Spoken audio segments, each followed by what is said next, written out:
என்னடி டாக்டரே அது இதுனுக்கு டாக்டர் சொல்லு டாக்டர். ஒழுங்கு மரியாதையா நீயே வெளியே போயிட்டேன்னா உனக்கு நல்லது. அப்புறம் நான் ஆளுங்களை வச்சு துரத்துற மாதிரி ஆயிடும்.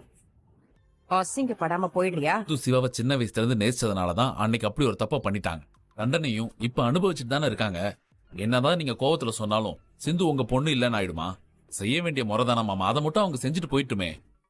என்னக்கா நீங்க இங்க இருக்கும் போதே ஆறுமுகம் பேசுறான். இது நாள் வரைக்கும் ஆறுமுகம் உங்க வார்த்தையை தாண்டி பேசினதே கிடையாது. ஆறுமுகம், சிந்து அவங்க அப்பா அம்மாவுக்கு முறை செய்யணும்னா நான் இங்க இருந்து வெளியில போயிடுறேன். அம்மா ஏமா இப்பெல்லாம் பேசுற? இந்த பாருமா, இது ஒன்னும் தினம் தினம் நடக்கிற விழா இல்லம்மா. வாழ்க்கையில ஒரே ஒரு தடவை நடக்கிறது. இதுல சிந்து கலந்துக்கிறதுல என்னமா தப்பு இருக்கு? நீ வாயை மூடிட்டு நில்லுடா.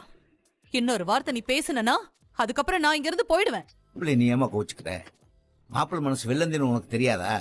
சிந்து பண்ண துரோகத்தை அவர் பெருந்தன்மையா மன்னிச்சுதான் இப்படி பேசுறாரு.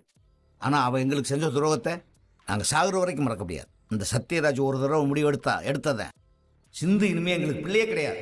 இனிமேல் எனக்கு பிள்ளைனா அது பைரவி மட்டும்தான். இந்த சாவு கூட அந்த சிந்து வரக்கூடாது. எந்த சடங்கு செய்யக்கூடாது. பைரவி மட்டும்தான் எங்களுக்கு எல்லா சடங்கு செய்யும். சத்யராஜன் சாரதா கால்ல விழுந்து ஆசீர்வாதம் வாங்கிக்கோங்க. ஆறுமுகம், நீயும் பைரவி முதல்ல போங்க. சிந்து மேல அம்மா கோவப்படுறது கூட ஒரு வகையில பொறுத்துக்கலாம். ஆனா சத்யராஜ் மாமாவும் சாரதாத்தையும் சிந்துவை இந்த அளவுக்கு வெறுக்கிறத நினைக்கும் போது ரொம்ப கஷ்டமா இருக்கு சிவா. உசுரோட இருக்கிற பிள்ளைய செத்து போச்சுன்னு யாருமே சொல்லக்கூடாது. இவங்க அப்படி ஒரு வார்த்தையை சொல்றாங்கன்னா என்ன சொல்றதுன்னு எனக்கு ஒன்றும் புரியல. உங்க அப்பா அம்மாவோட 60ஆம் கல்யாணத்துல கலந்துக்க முடியலையேன்னு நீ வருத்தப்படாத. அவங்களோட ஆசீர்வாதம் என்னைக்கும் உனக்கு இருக்கும். என்ன, உங்க அப்பா அம்மாவோட சஷ்டி அர்த்த பூர்த்திய நேர்ல பார்க்க முடியல, அவ்வளவுதானே? உங்க அப்பா அம்மாவுக்கு நல்லபடியா சஷ்டி அர்த்த பூர்த்தி நடந்து முடிஞ்சிருச்சு. அத நான் ஃபுல்லா வீடியோ எடுத்துட்டு வந்திருக்கேன். நீயே பாரு. பாரு, எந்த குறையும் இல்லாம எல்லாம் நல்லபடியா நடந்து முடிஞ்சிருச்சு. அங்க சாப்பிட முடியலேங்கிற ஒரு குறை இருக்கக்கூடாதுன்னு தான் உனக்கு சாப்பாடு எடுத்துட்டு வந்திருக்கேன். சாம்பாரும் ரெடி. ஒரு நிமிஷம் இரு.